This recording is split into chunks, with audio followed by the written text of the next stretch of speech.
ଅବହେଳିତ ଅବସ୍ଥାରେ ବାବା ଚମ୍ପେଶ୍ୱର ପଡ଼ୁନାହିଁ କାହାରି ନଜର। ଦେବଗିରି ପାହାଡ଼ ପାଦଦେଶରେ ବାଲିମୁଣ୍ଡଳି ଗ୍ରାମ। ପାହାଡ଼ ସଂଲଗ୍ନ ଏହି ଗ୍ରାମର ଦୃଶ୍ୟ ଅତୀବ ମନୋହର। ଝରଣାର କୁଳୁକୁଳୁ ନାଦରେ ଅଞ୍ଚଳ ପ୍ରକମ୍ପିତ ହେଉଥିବା ବେଳେ ପକ୍ଷୀଙ୍କ କିଚିରିମିଚିରି ରାବ, ସରୀସୃପ ଏବଂ ପଶୁମାନଙ୍କ ଗର୍ଜନ ତର୍ଜନ ଶବ୍ଦରେ ସମସ୍ତେ ହୁଅନ୍ତି ଭୟଭୀତ, ହେଲେ କରନ୍ତି ନାହିଁ କାହାର କ୍ଷତି। ସେହି ପାହାଡ଼ ପାଦଦେଶରେ ମହାଦେବଙ୍କ ଆବିର୍ଭାବ ଓ ଅବହେଳିତ ସମସ୍ତଙ୍କୁ କରିଛି ଆଶ୍ଚର୍ଯ୍ୟାନ୍ୱିତ। ଏପରି ଏକ ଘଟଣାର ଦୃଶ୍ୟ ଦେଖିବାକୁ ମିଳିଛି ବାଲେଶ୍ୱର ଜିଲ୍ଲା ଉପଦା ବ୍ଲକ ବଡ଼ପୋଖରୀ ପଞ୍ଚାୟତ ବାଲିମୁଣ୍ଡଳି ଗ୍ରାମରେ।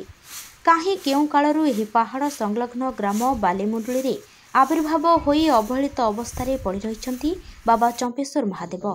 ରାଜା ମହାରାଜା ଅମଳରୁ ବାବା ଚମ୍ପେଶ୍ୱର ସମସ୍ତଙ୍କର ରକ୍ଷା କବଚ ହୋଇ ଜଗି ବସିଛନ୍ତି ଭକ୍ତ ଓ ଅଞ୍ଚଳବାସୀଙ୍କୁ।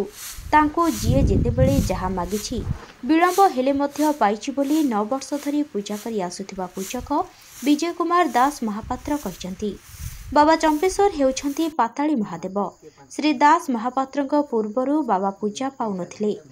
ବାବାଙ୍କର ଅପାର ମହିମା ଯାହା ବର୍ଣ୍ଣନା କରିବା ଅସମ୍ଭବ। ତାଙ୍କ ଆଶୀର୍ବାଦରୁ ଏପର୍ଯ୍ୟନ୍ତ କେହି ବିପଦରେ ପଡ଼ିନାହାନ୍ତି ବୋଲି ସ୍ଥାନୀୟ ବାସିନ୍ଦା ପ୍ରକାଶ କରିଛନ୍ତି।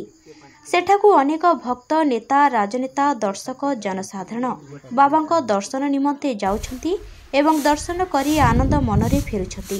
ହେଲେ ବାବାଙ୍କ ପୀଠ କିମ୍ବା ମନ୍ଦିର ପ୍ରତି କାହାରି ଆନ୍ତରିକତା ପ୍ରକାଶ ପାଉନାହିଁ। ସଂସ୍କୃତି ବିଭାଗ ମଧ୍ୟ ସେଠି ପହଞ୍ଚି ପାରୁନାହିଁ। ଓଡ଼ିଆ ଅସ୍ମିତା ସମ୍ପୂର୍ଣ୍ଣ ଫେଲ୍ ମାରିଛି ସେଠାରେ। ଓଡ଼ିଶା ସରକାର କିମ୍ବା ସଂସ୍କୃତି ବିଭାଗ ଚାହିଁଲେ ବାବାଙ୍କ ପୀଠର ଉନ୍ନତି ହୋଇପାରନ୍ତା। ପୀଠ ଭ୍ରମଣରେ ଯାଇଥିବା କବି, ସାହିତ୍ୟିକ, ସାମ୍ବାଦିକ ଓ ସମାଜସେବୀ କବିକମଳ ନରେନ୍ଦ୍ର ପ୍ରସାଦ ବେହେରା ଏବଂ ତାଙ୍କର ଘନିଷ୍ଠ ସାଥୀ ବାପୁନି ଜେନା ବାବାଙ୍କ ଅବହେଳିତ ପୀଠର ଅବସ୍ଥା ଦେଖି ଦୁଃଖ ପ୍ରକାଶ କରିଛନ୍ତି।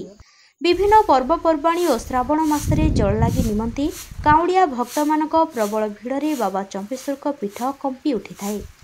କିନ୍ତୁ ଭକ୍ତମାନଙ୍କ ପାଇଁ ନା ଅଛି ବିଶ୍ରାମଗାରା, ନା ଅଛି ଅନ୍ୟାନ୍ୟ ସୁବିଧା ସୁଯୋଗ। ମନ୍ଦିର ନଥିବାରୁ ବାବା ଖରା, ବର୍ଷା, ଶୀତ ଓ କାକରରେ ପଡ଼ି ରହିଛନ୍ତି। ଜଣାଯାଏ ପ୍ରାୟ 1500 ବର୍ଷ ପୂର୍ବେ ଏଠାରେ ରଜାଗଡ଼ ଥିଲା। ରାଜାଙ୍କ ରାଣୀ ନାମ ଥିଲା ଚମ୍ପାବତୀ।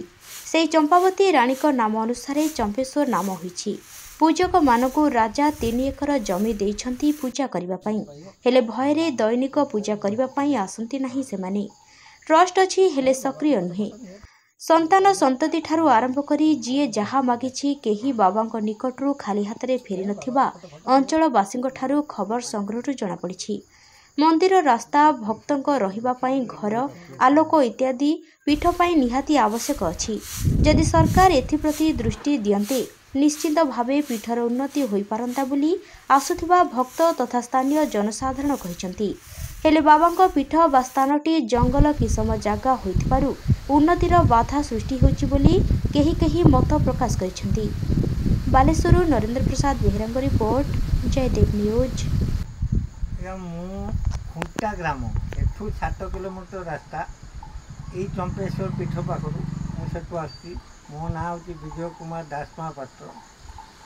ଆପଣ କେତେ ଦିନ ଧରି ଏଠି ପୂଜକ ଭାବେ କାର୍ଯ୍ୟ କରୁଛନ୍ତି? ମୁଁ 9 ବର୍ଷ ହେଲା। ତା ଆଗରୁ ପୂଜା ହେଉନଥିଲେ। ତ ଆପଣ କେମିତି ଆଗ୍ରହୀତ ହେଲେ ପୂଜା କରିବା ପାଇଁ? ମୁଁ ଦିନେ ଆପଣମାନେ ତ ଦେଖିପାରୁଥିବେ 3 ପଟ ପାହାଡ଼ ମଝିରେ ଠାକୁର ଅଛନ୍ତି। ଏଠି ବଡ଼ ଟଗର ଗଛ, ଫୁଲ ଅଛି, ବେଲ ଗଛ ଅଛି, ଅଛି, ବାବା ସବୁ କିଛି ଅଛି। ମୁଁ ଦିନେ ଏଠି ବୁଲା ଆସିଥାଏ। ଏଇଦିନ ଆମ ଠାକୁରଙ୍କ ନାଁ ଶୁଣି ଲୋକ ଆସନ୍ତି, ଭକ୍ତମାନେ ଏବେ ଆସୁଛନ୍ତି, ତେଣୁ ମୁଁ ବି ଆସିଥାଏ। ମୁଁ ଦେଖିନି ଠାକୁର ପୂଜା କରୁଛନ୍ତି। ମୁଁ ତ ଜାତୀୟ ବ୍ରାହ୍ମଣ, ତେଣୁ ମୁଁ ଚିନ୍ତା କଲି ମୁଁ ପୂଜା କଲେ କେମିତି ହୁଅନ୍ତା। ଏଇ ଯେଉଁ ମନ ଭିତରେ ରହିନି, ମୋ ମନ ଭିତରେ ସବୁବେଳେ ଖାଲି ଗୁଡ଼େଇ ଘାଣ୍ଟି ହେଲା ଆସିମି। କିନ୍ତୁ କିଛି ବିରୋଧିତା ବି ଥିଲା। କିଛି ବିରୋଧ କଲେ ଏତେ ଖେଳର କଥା ନା କ'ଣ, ଦିନେ ଯିବୁନି। ତେଣୁ ମୁଁ ଆଉ ସେ କଥା କାହାରି କଥା ନ ଶୁଣିକି ସେ ବାବାଙ୍କର ମୋତେ ଆଣିବା ଶକ୍ତି ହେଉ, ନହେଲେ ମୋର ଇଚ୍ଛା ଶକ୍ତି ଥାଉ, ଯାହା ମୁଁ ଆସିକି ଏଠି ପୂଜା କରିବା ଆରମ୍ଭ କଲି। ହଉ, ବାବା ଚମ୍ପେଶ୍ୱର ଏଇଠି ସ୍ଥାପିତ ହେଇଛନ୍ତି ନା ଆବିର୍ଭାବ ହେଇଛନ୍ତି? ମୁଁ 9 ବର୍ଷ ତ ପୂଜାରୀ। 9 ବର୍ଷ ଆଗରୁ ମୁଁ ପାଖାପାଖି ଯେତିକି ଦୂର ଶୁଣିଛି ଏବଂ ଭୁବନେଶ୍ୱରରୁ ଯେଉଁ ଆସିଥିଲେ ଟ୍ରଷ୍ଟ ବାଲା ଯେଉଁମାନେ ତାଙ୍କ ମାଟି ପରୀକ୍ଷା କରୁଥିଲେ, ଇଏ 1500 ସେମାନେ କହିଲେ 1500ରୁ 1800 ବର୍ଷ ଭିତରେ ଇଏ ପୁରୁଣା ଠାକୁର। ଇଏ ପାତାଳରୁ ବାହାରିଛନ୍ତି। ଆଉ କିମ୍ବଦନ୍ତୀ ମାନେ ଏଠି ଯେଉଁ लोक जो मैंने बुढ़ा वयस्क लोक से कहते आगु रजा राजुड़ा ये रोले ये पातालपुर महादेव तांकर जमी रजा मैंने देती पूजारी की पूजारी मैंने पूजा करते आसती कहीं डरती हाथी अच्छी भालू अच्छी ये मैंने डरती पहाड़ 3 पट ये डरती से पूजा करते आसती वर्ष को 2 थर आसती जागर आ मकर संक्रांति किंतु मुझे सब भूक्षेप नक प्रत्येक दिन आसनी आ चंपेश्वर बोले नामकरण कहीं जानते मुझे जो शुणी मु तो 9 वर्ष पूजारी 9 वर्ष एक्सपीरियंस कथा कहनी ता आग एक्सपीरियंस कथा मो संपूर्ण वर्ष जाने जहाँ शुणी ये आगे जो रजागढ़ थी कहीं आम आखिर देखु ये बड़ बड़ पत्थर खंडे सब अच्छी माकड़ा पत्थर तो मुगुनी जगह मुगुनी पत्थर माकड़ा पत्थर आसला पूरा ठीक घर है भाया घर है भाया माकड़ा पत्थर सब ऊपर अच्छे से जो वाल उठी सब ये सब कटा माकड़ा से भी आम आणिकी देचु किसी से डांस प्रोग्राम हो जागर दिन आम आणिकी देचु तो आगुरी एटा गढ़ थिला सी गढ़र जे रजा थे भुज रजा ना जानी ना कि गढ़र राणी जी थे ना था चंपावती ये चंपावती नामकरण अनुसार ये चंपागढ़ सृष्टि चंपागढ़ बोले आख्या दिया ये चंपागढ़ चलता ये आस्ते आस्ते कौन मत कौन होता किए जाने ये बाबा चंपेश्वर जानते विलुप्त सब किसी विलुप्त कारण आम ये अंगे निवेदन कथा कहूँ आम गोटे पुओ खोलुनु मोटा मोटा तेणु आम ए जो माटी कलश आणुं पतला से मोटा मोटा मोटा मोटा सब खंड मिलूला तमाने बसती थी से आंब गछ पाखे गोटे नाड़ुआ बाहर माने पानी जावाई जरा मैंने घर नाड़ा करते माटी नाड़ा गोटे बाहर ताले एथरो अनुमान करा आगुरु माने हजार हजार वर्ष आगुरु एटी जनबसति थिला आ ये जो चंपेश्वर बाबा नाम किसी जमा जमी अच्छी हाँ तार 3 एकर जमी अच्छी से रजा देते जो मैंने खाऊँ से पूजा करने कथा ब्राह्मण को देते कि ब्राह्मण मैंने भयभीत होकर आसते कहीं ये 3 पट पहाड़ ना भालू साप ये सब आसती तो से नहीं से डर आसती ये तो जना पड़ी पहाड़ माने जंगल किसम जगह एटा हाँ जंगल किसम जगह या पर आपण जो एठी उन्नतिमूलक काम कले सरकार किसी बाधा सृष्टि करेनि ना आम ये जो मंदिर आपण मैंने देखुवे जो टिके पाया उठी लोक इटा देते लोक बाली देते लोक चिज देते तो ये उठेला बेले आमको फरेस्ट डिपार्टमेंट आसी विरोध कले जे कि आम आ उठे पार्नु ना किंतु विगत ये 15-20 दिन है आम गोटे खुशी खबर सरकार अनुकंपार 2.5 एकर संपत्ति माने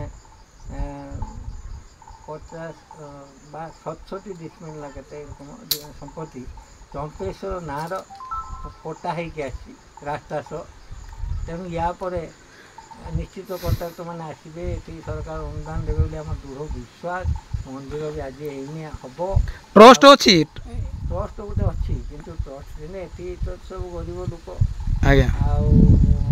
आदिवासी पखापाखि लोक से तो पैसा पत्र आने कौन ये खर्च कर एत दिन माने जदि बहुत दिन मंदिर कि बाबा आविर्भूत होती मंदिर न होबार कारण कौन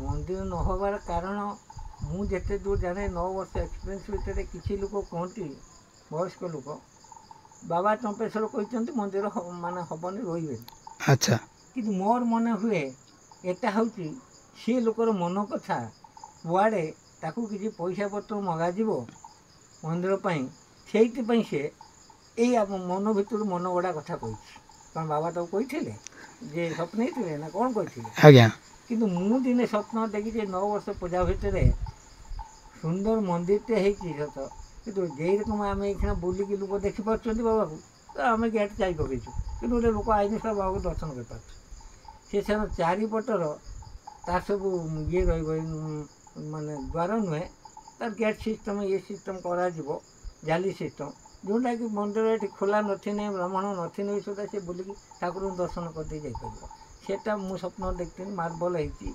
गोटे लोक मरीगला पंडित ब्राह्मण सी पूजा कर गोटे स्त्री लोक पार्टी कर पार्टी कर मो निद भांगीगला तो मुझे भाव देखी मुझा किसी जानी जेटा सत क्या आगर बस मिछ कहवा अनुचित जातर ब्राह्मण आ बाबा गोटे एवं आगु कौन थे मुझे जानी 9 वर्ष भितर मुझे देखुची ଯେଉଁ ଲୋକ ଆସୁଛନ୍ତି ଏବେ ଏଠି ଭଲ ଲୋକ ଜାଗର ବେଳକୁ ମ୍ୟାକ୍ସିମମ୍ 10,000 12,000 ଲୋକ ଏଇ କାଉଁରିଆ ଗଲା ଯେଉଁ ଶ୍ରାବଣ ମାସ ଯଦି ଆମକୁ କେହି ଆଗେଇକି ପାଣି ଢାଳିଥିବେ କଇଁଶ୍ୱର ପାଖରେ ସେ